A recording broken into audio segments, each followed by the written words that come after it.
তো আজকে আমরা কথা বলবো বেবেল মডিফায়ার সম্পর্কে। কিছুদিন আগে আমি কথা বলেছি বেবেল টুল সম্পর্কে। তো যারা আমার পুরো ভিডিওটি দেখেননি তারা দেখতে পারেন।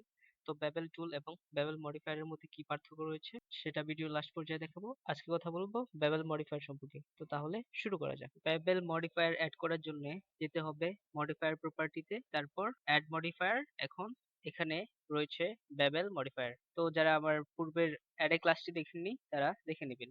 তো এখন দেখতে পাচ্ছেন এটা অনেকটা স্মুথ হয়ে গেছে। তো এটার কাজ হচ্ছে পুরোটাকে রাউন্ড শেপে নেওয়া বা স্মুথ করে দেওয়া বা ম্যাটেরিয়াল রিমুভ করে দেওয়া। আর একটু ভালোভাবে বোঝার জন্য আমি যদি জিওমেট্রি অপশনটি অন করে দেই তাহলে দেখতে পারবেন। তো এখন দেখতে পাচ্ছেন এটার ম্যাটেরিয়াল কিন্তু রিমুভ হয়ে গেছে বা এটা পুরোটাকে বেবেল করে দিয়েছে। এখানে রয়েছে ভার্টিসিস এবং এজ, আর নিচে রয়েছে ওয়েথ টাইপ, যেটার মধ্যে রয়েছে অফসেট। তো এটার ব্যাপারে কথা বলবো। তো এটা মূলত অফসেটে রয়েছে। তো নিচে রয়েছে অ্যামাউন্টটা আমি যদি একটু ইনক্রিজ করি তাহলে দেখতে পারবেন এটা স্কেল হচ্ছে। দেখতে পাচ্ছেন তো এটা স্কেল হচ্ছে বা নিচে যাচ্ছে। তো আমি এটাকে 0.14 এ রেখে দিলাম। তো অ্যামাউন্টের নিচে রয়েছে সেগমেন্টস। আমি যদি সেগমেন্টসটাকে একটু বাড়াই তাহলে দেখতে পারবেন এখানে সেগমেন্টস অ্যাড হচ্ছে এবং এটাকে অনেক স্মুথ ভাবে রাউন্ড করছে। তো এখানে দেখতে পাচ্ছেন এটা কিন্তু একেবারে একটা বল শেপে নিয়ে এসেছে বা একেবারে রাউন্ড শেপ নিয়ে এসেছে। অফসেটে এই এজ গুলোকে এটা বেবেল করছে বা রাউন্ড করছে। তো এখানে ওয়েথ টাইপ অফসেটে রয়েছে। তো ভালোভাবে বোঝার জন্য আমি যদি এটাকে পার্সেন্টে নিয়ে যাই তাহলে দেখতে পারবেন এটা কিন্তু এখন যে অ্যামাউন্ট রয়েছে এটা এখন পার্সেন্টে কাউন্ট হচ্ছে। এখন যদি আমি এটাকে 10% দেই অথবা 50% অথবা আপনাদের যতটুকু প্রয়োজন তত পার্সেন্ট দিয়ে দেন তাহলে দেখতে পারবেন এটা পার্সেন্টে কাউন্ট হচ্ছে এবং বেবেল হচ্ছে। ভার্টিসিস, তো এইজের পাশে রয়েছে ভার্টিসিস। এতক্ষণ আমরা এই যে সম্পর্কে জেনেছি এবং এইজ নিয়ে কথা বলেছি। তো ভার্টিসিসে ক্লিক করা মাত্রই দেখতে পারলেন যে এটার কর্নার গুলো কিন্তু বেবেল হওয়া শুরু হয়ে গেছে। তো এটার কাজই হচ্ছে কর্নার গুলোকে বেবেল করা। যখন আপনাদের শুধু ভার্টিসিস বা কর্নার গুলোকে বেবেল করার প্রয়োজন হবে তখন এই ভার্টিসিসে ক্লিক করে আপনারা বেবেল করতে পারবেন। তো আমি যদি এখন সেগমেন্টস বাড়াই তাহলে দেখতে পারবেন অনেকগুলো সেগমেন্টস অ্যাড হয়েছে এবং এটা অনেকটা রাউন্ড শেপে চলে গেছে। সেগমেন্টস এর কাজই হচ্ছে সেগমেন্টস বাড়ানো বা এটাকে স্মুথ করা। তো আমি আবারও অপশনে ফিরে যাচ্ছি। তো একটু বিস্তারিত জানা যায়। তো নিচে রয়েছে প্রোফাইলের নিচে রয়েছে শেপ। তো শেপের মধ্যে দেওয়া আছে 0.50। তো এটা নর্মাল শেপে রয়েছে। আমি যদি এটাকে ডিক্রিজ করি তাহলে দেখতে পারবেন যে কর্নার গুলো আছে বা যে এজ গুলো আছে এটা ভিতরে চলে যাচ্ছে বা নিচে চলে যাচ্ছে। তো কোনো জিনিস যদি ভিতরের বা কোনো মডেল যদি ভিতরের দিকে থাকে তাহলে এটা আমরা আউটসাইডেও নিয়ে আসতে পারবো এই শেপটাকে ইনক্রিজ করে।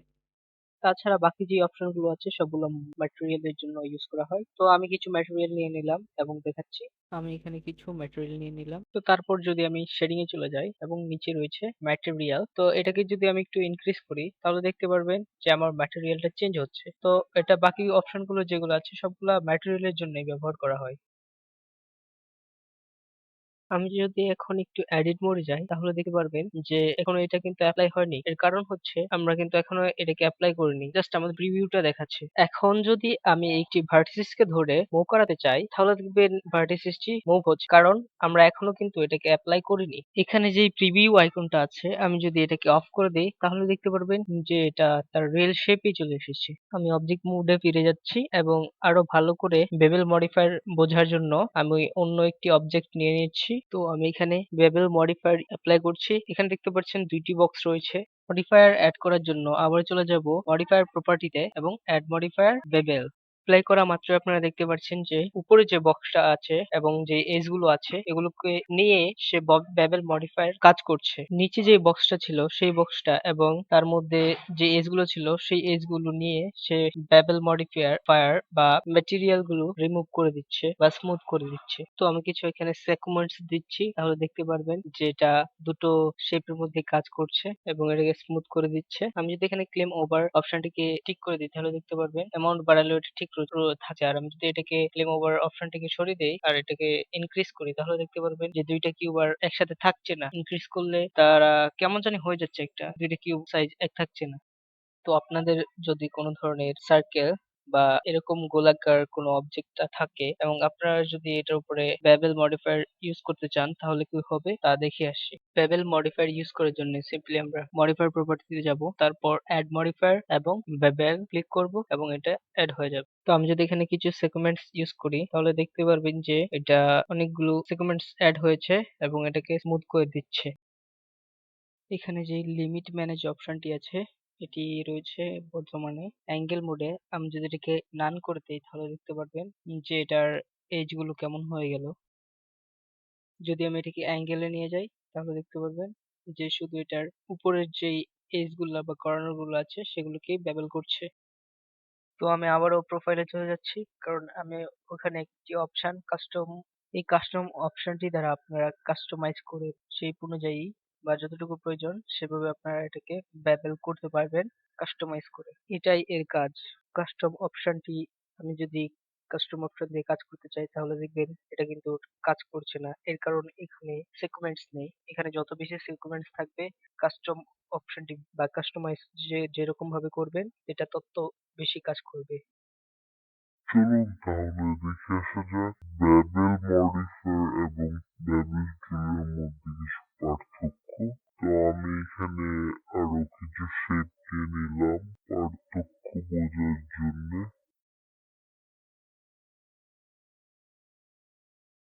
এজ সিলেক্ট করে নিলাম, এই এজটা এবং এই এজটা এবং এই এজটা সিলেক্ট করে নিলাম। তো আমি কন্ট্রোল বি প্রেস করলাম এটাকে বেবেল করার জন্য। তো দেখতে পাচ্ছেন এটা কিন্তু বেবেল হচ্ছে। তো এটা কিন্তু পুরোটাকে বেবেল করছে না, জাস্ট যতটুকু সিলেক্ট করেছি ততটুকুই সে বেবেল করছে। এর মানে হচ্ছে সে ইন্ডিভিজুয়ালি কাজ করছে। তো আমি এডিট মোডে কন্ট্রোল আর প্রেস করে একটি লুপ কার্ড অ্যাড করলাম এবং এটাকে সিলেক্ট রাখা অবস্থায় কন্ট্রোল বি প্রেস করে এটাকে বেবেল করলাম। তো আমি এখানে একটি সেগমেন্টস মাউসের স্ক্রল বাটন ঘুরিয়ে একটি সেগমেন্টস অ্যাড করে নিলাম। তো যারা আমার লুপ কার্ড এবং বেবেল ক্লাসটি দেখেননি এবং আরো অন্যান্য ক্লাসগুলো দেখেননি সবগুলো দেখে নেবেন, কারণ আমরা যখন অ্যাডভান্স লেভেলের ক্লাস করব তখন এটা কাজে লাগবে। সরি, একটি নয়, দুটো সেগমেন্টস অ্যাড করে নিলাম। তো আমি এখানে কিছু অংশ সিলেক্ট করলাম এবং এস প্রেস করলাম স্কেল করার জন্য। তাহলে দেখতে পাচ্ছেন এটা কিন্তু স্কেল হচ্ছে, কারণ আমরা ইন্ডিভিজুয়ালি এটার দ্বারা কাজ করতে পারবো। আমি যদি বেবেল মডিফায়ার ইউজ করি তাহলে দেখতে পারবেন যে এটা কিভাবে কাজ করছে।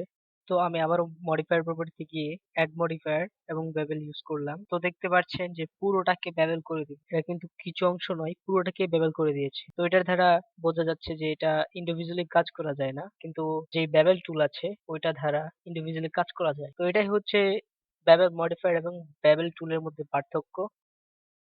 আমি যদি এখন অ্যামাউন্টটাকে ইনক্রিজ করি বা ডিক্রিজ করি তাহলে দেখতে পারবেন যে এটাকে পুরো শেপটাকেই কিন্তু এটা ট্যাবেল করছে। শুধু একটি ভার্টিসিস বা একটি এজ কে নয়, পুরোটাকে কিন্তু সে ট্যাবেল করছে। কিন্তু ব্যাবেল টুলের মধ্যে কিন্তু এটা হয় না। আমাদের ইচ্ছা অনুযায়ী আমরা ব্যাবেল করতে পারি এবং আমাদের মডেলের যা প্রয়োজন তা আমরা কন্ট্রোল বি প্রেস করে আমরা কাজটা করতে পারি।